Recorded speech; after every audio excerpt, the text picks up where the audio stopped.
Hello, I've just written some stuff on my X account. You can read it there. But I want to read what I wrote on my X account because I'm so satisfied with it.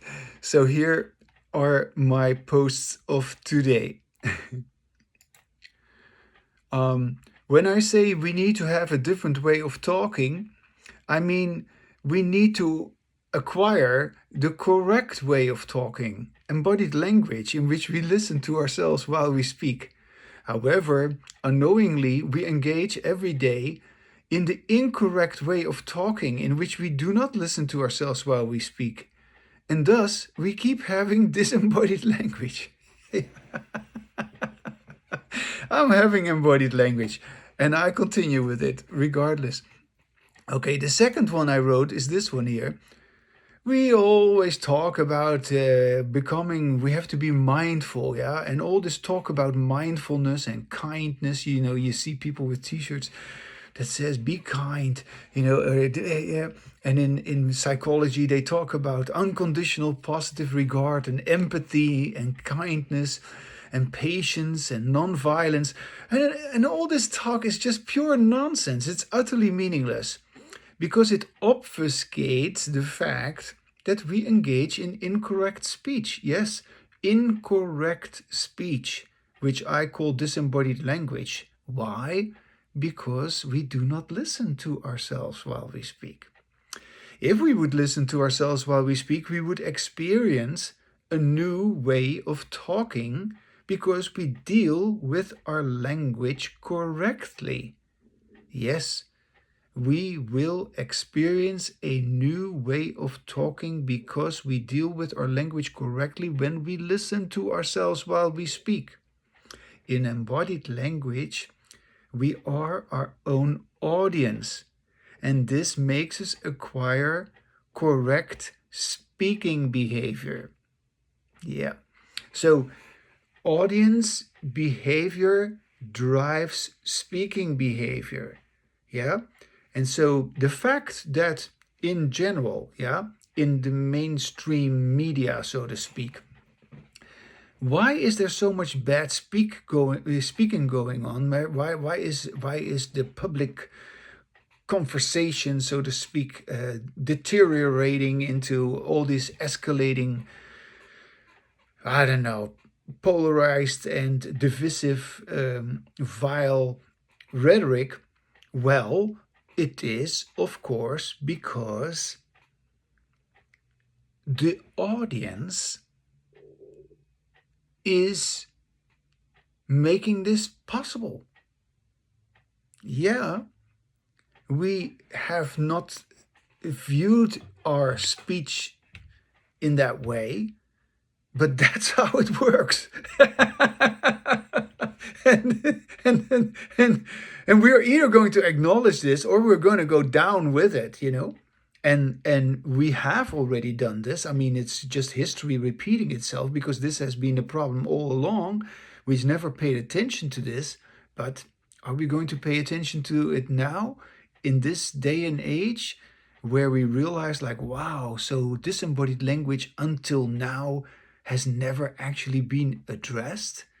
Our incorrect use of language has never been addressed? Yeah, that is what I am talking about.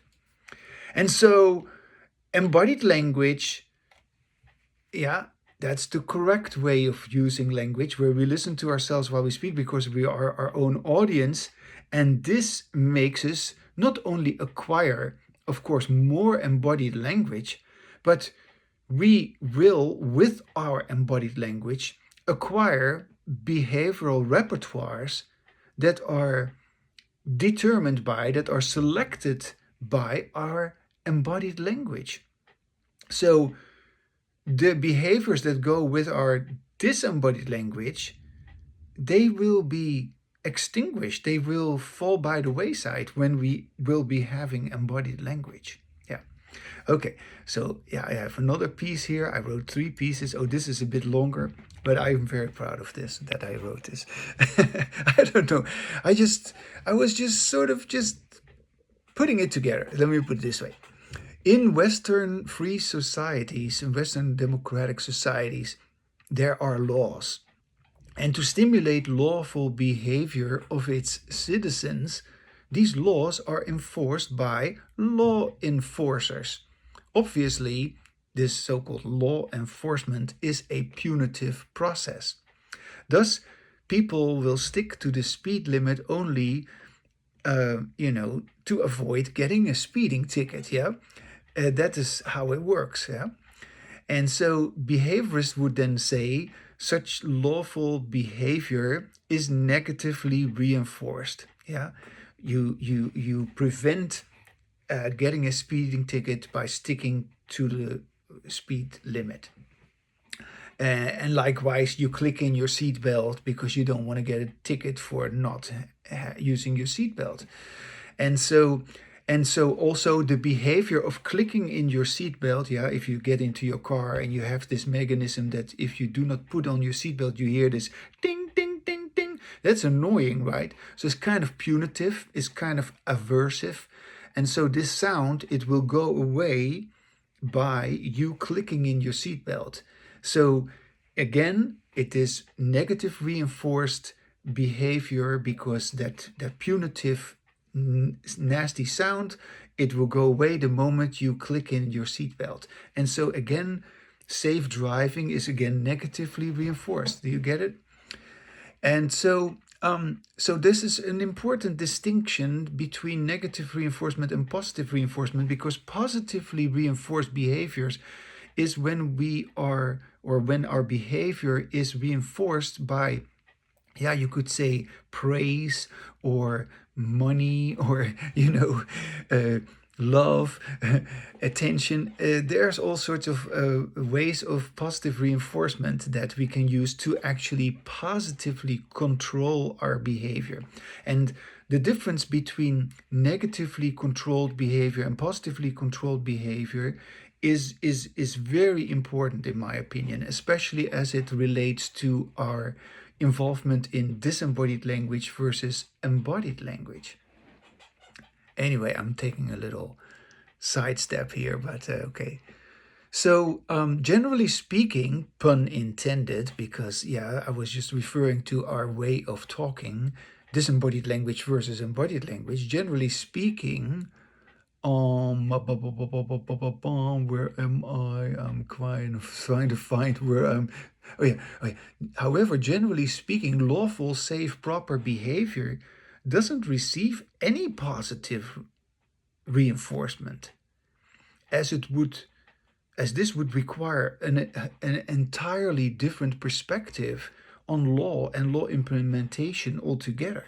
Yeah, we have probably never even considered this, that if we do not have much understanding of behaviorism and the lawfulness of human behavior, we would never be inclined to think, yeah, that's what we say, we think, but of course I'm talking and I'm writing, so I'm only behaving overtly, but we say we think.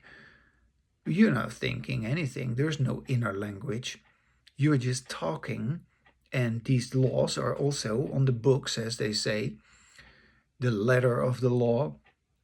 And so we throw the book at you, also the holy book, yeah, is also all written. But no, generally speaking, and pun intended, because indeed it all depends on how we speak, lawful, safe, proper behavior doesn't receive any positive reinforcement. Yeah, we need to begin to pay attention to this. And once we have embodied language, we will certainly do that. And there's a problem with that lawful, proper, safe behavior doesn't receive positive reinforcement, as this would require, yeah, that would require a whole new way of looking at law as implementing the law. With disembodied language, our usual coercive, mechanical, unnatural way of talking, in which we don't listen to ourselves while we speak, we are always forced to listen to others. Others who are the authority, others who are better, others who are more knowledgeable, others who are in power, others who scare the shit out of us because they threaten us. Yeah? others who dominate us, who rule over us. This is the history of mankind. With disembodied language, our usual coercive, mechanical, unnatural way of talking in which we don't listen to ourselves while we speak, we must listen to others, or we are manipulating others to listen to us. We don't listen to ourselves in our usual way of talking. But with our disembodied language, we have developed laws, the laws as they are today.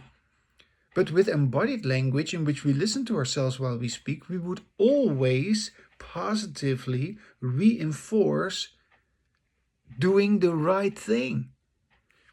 So just hear me, okay? I am doing the right thing. I am having embodied language. I use my language correctly.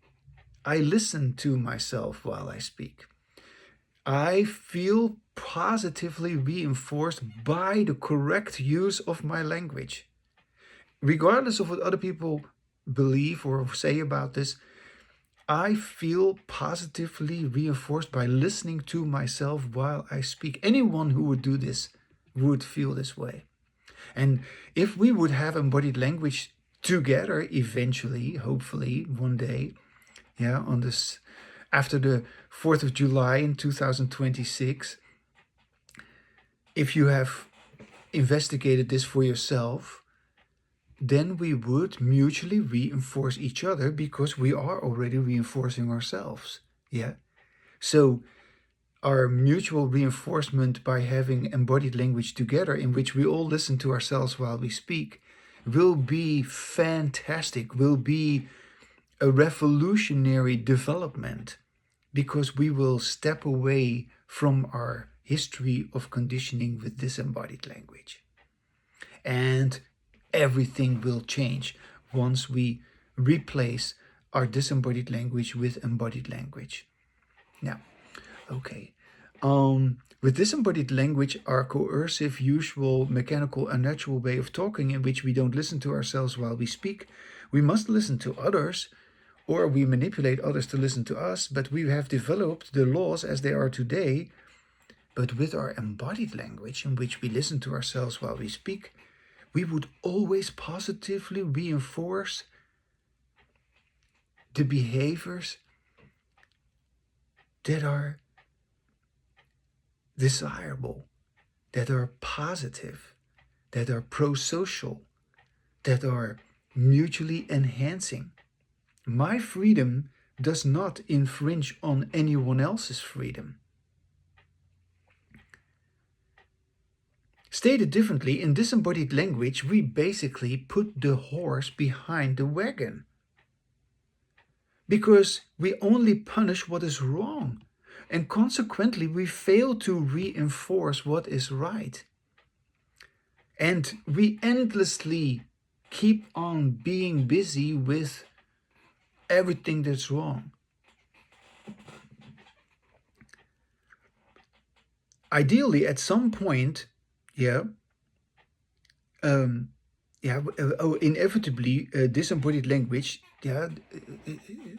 so we put the horse behind the wagon, because in disembodied language we're only busy with punishing what's wrong, we're not reinforcing what's right.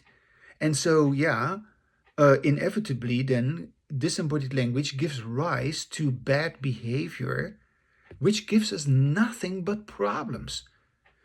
And that's how I live, that's how I also invite you to explore what I'm talking about. Ideally, at some point, we stop these bad behaviors that were troubling us, behaviors that were ineffective, behaviors that made us unhappy, unhealthy, behaviors that created nothing but problems. Ideally, we stop all these behaviors. And then, of course, only once these behaviors have been stopped can they be replaced by good behaviors, behaviors that we can continue with, behaviors that do not need to be stopped because they make us happy. Ideally, at some point, we stop these bad behaviors as they are replaced by effective, desirable behaviors. By desirable behaviors, which can be happily and satisfyingly continued. So now the conclusion here, you hear the clock. Where am I going with all of this? Well, I heard something somewhere that people were talking about AI and all the problems that are involved with AI, or all the wonderful things about AI, but also the concern that AI will take away many jobs. And so this is where I'm going with all of this. Um, where am I going with all of this? The future of human behavior, yeah, and of course also this deals with the future of AI.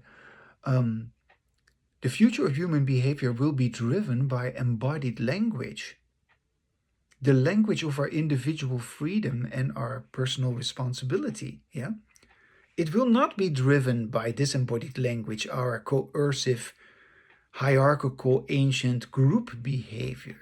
Yeah, and so the future of mankind is not in community, in any kind of collective. The future of mankind is really in individual freedom. And along with the increase of our embodied language and the decrease of our disembodied language, will be eventually the slow extinction of all the behavioral repertoire that evolved hand in hand with our old-fashioned disembodied language, in which we were all fighting and arguing and trying to survive, because this is also, of course, the language of survival. Disembodied language is the language of survival. And then, with our ongoing embodied language, only behavioral repertoires will be selected, which go together with embodied language, and which are behavioral repertoires that make us happy, healthy. We are flourishing. We are continuously developing. We are growing. We are learning. We are renewing ourselves constantly. So, what is the final point of this essay? Well, there's no need to fear that AI will make jobs disappear, as many people, yes, many people will be needed. Yeah, and we will get paid. I will get paid one day, hopefully. We will all get paid to do in a positive way what used to be done by law enforcement. Yeah. And what used to be done by armies, by lobbyists, by bosses, bosses who told everybody what to do, by dictators, but also, of course, by parents, because parents have been coercive as well, and teachers and priests and all kind of people who were in charge, the therapist, the psychologist, all the people who, with their authorities, have dominated other people. They will all be replaced by people who can actually positively reinforce the behavior of other people. I know it is a big ideal, of course, that I'm painting here with my embodied language brush, but I can't help but believe that this is what is going to happen, because I have already got embodied language. So positive behavioral control with embodied language, in my opinion, is the only viable future of mankind, because with our disembodied language, we are clearly digging our own grave.